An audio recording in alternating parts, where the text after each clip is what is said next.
Es-tu une bonne personne? Question 13. Alors que les fêtes de fin d'année approchent, avec leur traditionnel feu d'artifice, la commune de Molenbeek, en Belgique, a publié une affiche où elle indique qu'à partir de maintenant, il est interdit aux habitants d'utiliser des feux d'artifice. Elle justifie cette interdiction par le fait que l'utilisation de ces feux d'artifice peut provoquer des accidents et que cela peut occasionner du stress chez certains individus et chez les animaux. Pour finir, elle menace ceux qui ne respecteraient pas cette interdiction d'une amende de 350 euros et de la confiscation de ces feux d'artifice qui auraient été trouvés. La question est la suivante. Est-ce que ce nouveau règlement est moralement juste? A, oui. B, non.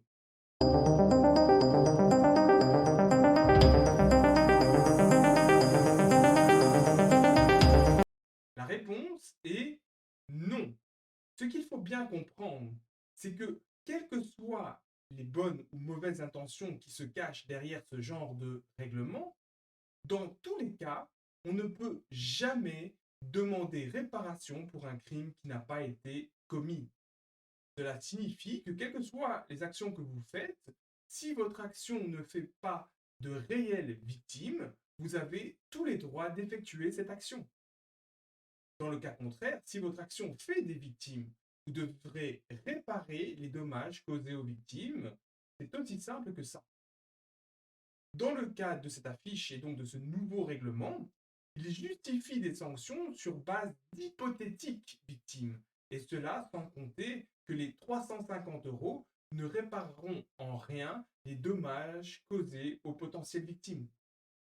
Donc ici, si la police réclame cette somme de 350 euros à un individu, sans que de réelles victimes ayant subi de réels préjudices se soient manifestées, ceci est tout simplement de l'extorsion, du vol.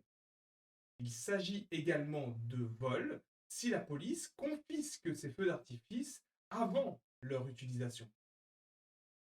On pourra toujours débattre avec ceux qui pensent que ces bruits d'explosion le 31 décembre créent de réelles victimes. Par contre, que cela soit clair, ce n'est qu'à partir du moment qu'il y a de réelles victimes qu'il peut y avoir une réparation.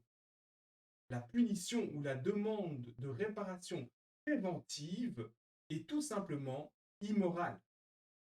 Donc, non, on ne peut pas mettre des conséquences à un être pour un crime qu'on pense qu'il va commettre.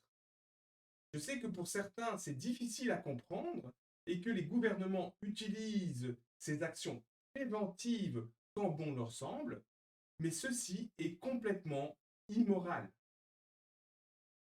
Remarquons également que cette affiche est un bel exemple des différents degrés de manipulation utilisés par le système pour arriver à faire obéir la population. D'abord, on essaie de vous faire croire que c'est pour votre bien. Puis, on essaie de vous convaincre que c'est pour le bien des autres. Puis, si cela ne suffit pas à vous faire obéir, on vous menace en utilisant les suiveurs d'ordre aux bots du système. La vérité, c'est que dès le début, vous n'avez d'autre choix que d'obéir sous la menace, et cela même si vous êtes prêt à prendre les risques liés à votre action et que votre action ne causerait aucune victime. Ceci est un bel exemple de ce qui se passe lorsque des misérables individus à l'intelligence limitée, et ici je parle également de leur intellect, ont goûté au pouvoir et pensent qu'ils peuvent dicter les règles comme bon leur semble.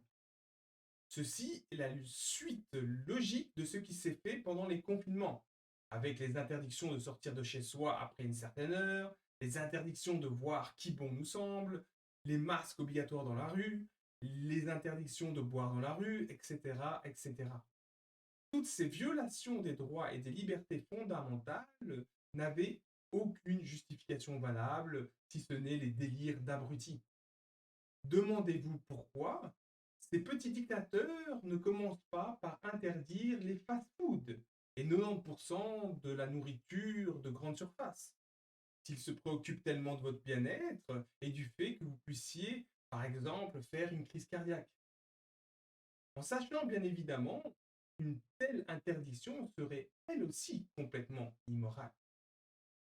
Chaque règlement de ce genre ne fait que renforcer les barreaux de votre prison et ouvre la porte à davantage de restrictions jusqu'à ce que chaque partie de votre vie soit contrôlée, réglementée, comme pour les prisonniers ou le bétail.